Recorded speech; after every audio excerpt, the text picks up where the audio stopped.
Assalamualaikum warahmatullahi wabarakatuh. Sebelumnya, saya ingin mengucapkan terima kasih kepada Ibu dosen yang telah memberikan kesempatan kepada kelompok kami, yaitu kelompok 6, untuk mempresentasikan hasil kerja kelompok kami. Sebelum kita mulai presentasi dari kelompok kami, saya akan memperkenalkan diri terlebih dahulu dan teman-teman saya. Saya, Eva Nadila, dari Vocational Design Fashion semester 4, dan teman saya, Leni Siboro, dari Vocational Design Fashion semester 4, Esther Nuansa Carolina Pakpahan dari Vocational Design Fashion semester 2, Ayunika Bella Nameita Ginting dari Vocational Design Fashion semester 2, Putri Salsabila dari Vocational Design Fashion semester 2, dan yang terakhir ada Cindy Serona Ginting dari Vocational Design Fashion semester 2. Baik, langsung saja kita mulai presentasi dari kelompok kami yang akan dibacakan oleh teman saya. Kebakaran. Pengertian kebakaran. Kebakaran adalah suatu reaksi antara bahan yang dapat terbakar dengan oksigen dalam keadaan sedemikian rupa sehingga timbulnya panas dan api dan menyebabkan kerugian. Bahaya kebakaran adalah bahaya yang ditimbulkan oleh adanya nyala api yang tidak diterkendalikan. Penyebab kebakaran. Kebakaran merupakan bencana yang biasanya terjadi di pemukiman padat penduduk dan selalu menyebabkan kerugian, dan kebakaran yang terjadi saat ini banyak disebabkan oleh di bawah ini, yaitu 1. Kelalaian, 2. Kurang pengetahuan, 3. Peristiwa alam, 4. Penyalaan sendiri, 5. Kesengajaan. Penanggulangan kebakaran. Penanggulangan kebakaran adalah usaha menyadari atau mewaspadai akan faktor-faktor yang menjadi sebab munculnya atau terjadinya kebakaran dan mengambil langkah-langkah untuk mencegah kemungkinan tersebut menjadi kenyataan. Langkah-langkah perencanaan penyelamatan diri pada kebakaran yaitu: pertama, buat rencana penyelamatan diri bersama dengan keluarga dengan menentukan sedikitnya 2 jalur keluar dari setiap kamar. Ini bisa melalui pintu ataupun jendela. Jadi perhatikan apakah teralis rumah akan menunggu rencana ini. Buatlah dana penyelamatan diri di rumah bersama dengan keluarga. Yang kedua, persiapkan lampu senter di dekat tempat tidur. Ketiga, saat kebakaran, sebenarnya asap akan membuat orang menjadi panik dan tidak dapat bernapas dengan leluasa.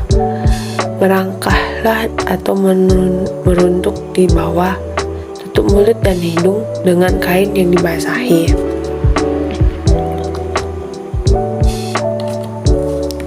Ketiga, keluarlah dari pintu atau jendela yang terdekat menuju ke tempat yang aman. Pastikan bahwa pintu dapat dengan cepat dibuka pada kondisi darurat. Demikian pula jika harus melalui jendela. Selanjutnya, apabila terjebak api, pastikan balut tubuh Anda dengan selimut tebal yang dibasahi. Ini hanya dilakukan sebagai pilihan terakhir apabila tidak ada jalan lain kecuali menerobos kobaran api. Di sini juga terdapat alat-alat pencegahan kebakaran dan juga ada alat-alat atau barang-barang untuk melindungi diri dari kebakaran. Yang pertama itu ada apar.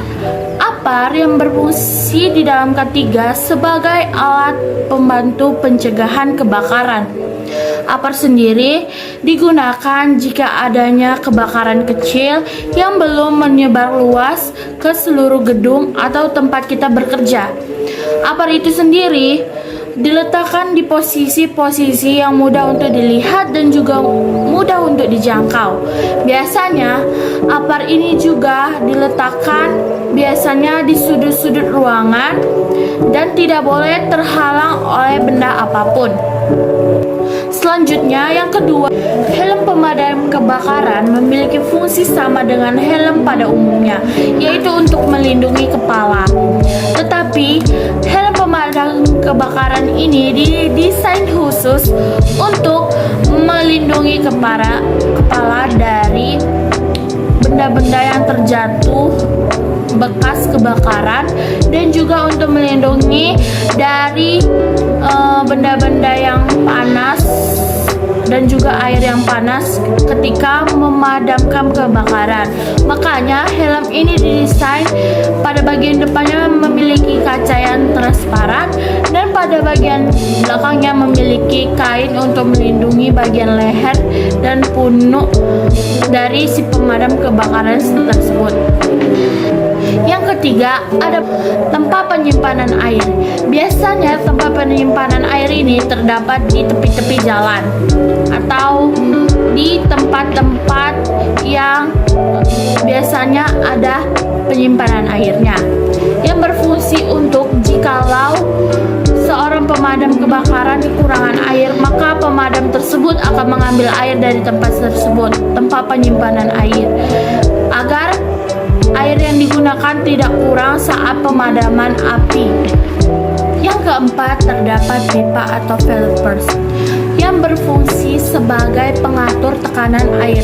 Saat kita pemadaman kebakaran, tekanan air tersebut harus kita kontrol dan kita cek dengan menggunakan valves, dan dengan menggunakan valves ini tekanan air yang disemprotkan dapat diatur.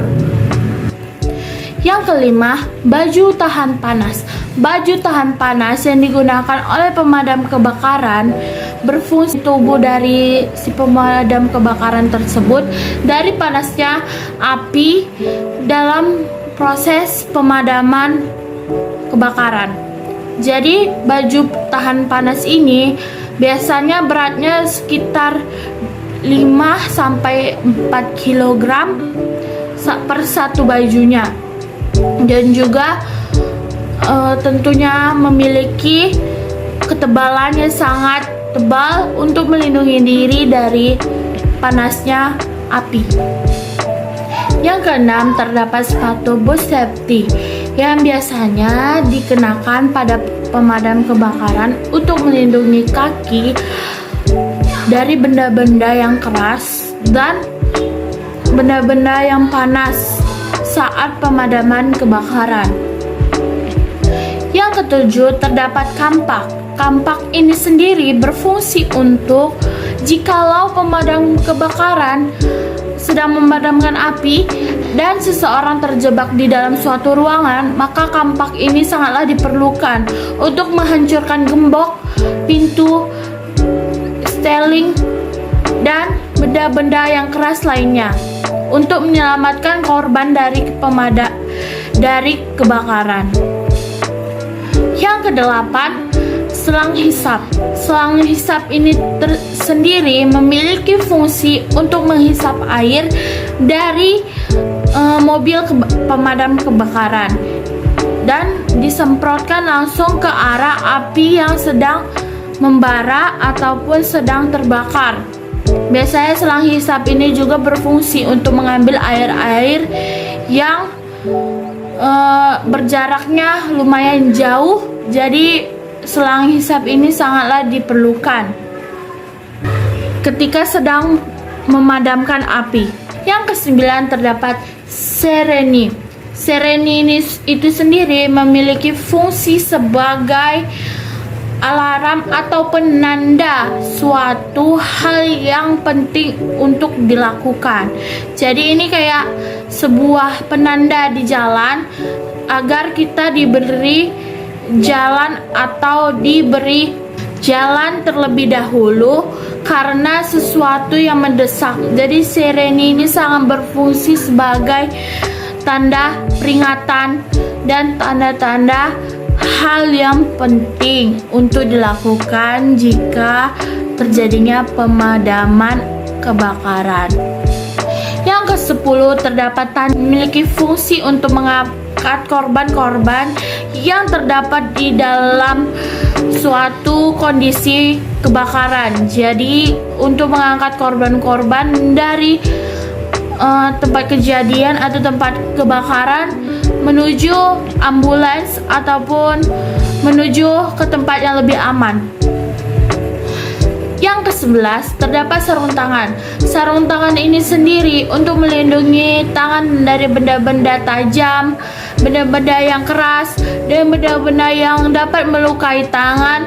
Maka diperlukannya sarung tangan di dalam kondisi memadamkan kebakaran. Yang ke-12, terdapat jet pump, yaitu berfungsi untuk menstabilkan tekanan air dan untuk mengisi saluran pipa dengan air dari tandon. Yang terakhir, ada penjepit ular. Penjepit ular ini berfungsi untuk menangkap ular.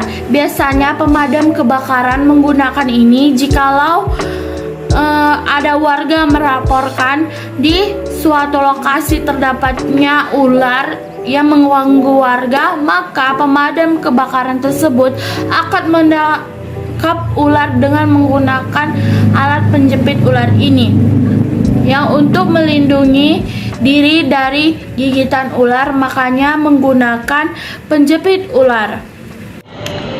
Kesimpulan yang dapat kita ambil dari observasi bahwasanya K3 sangat diperlukan di setiap pekerjaan.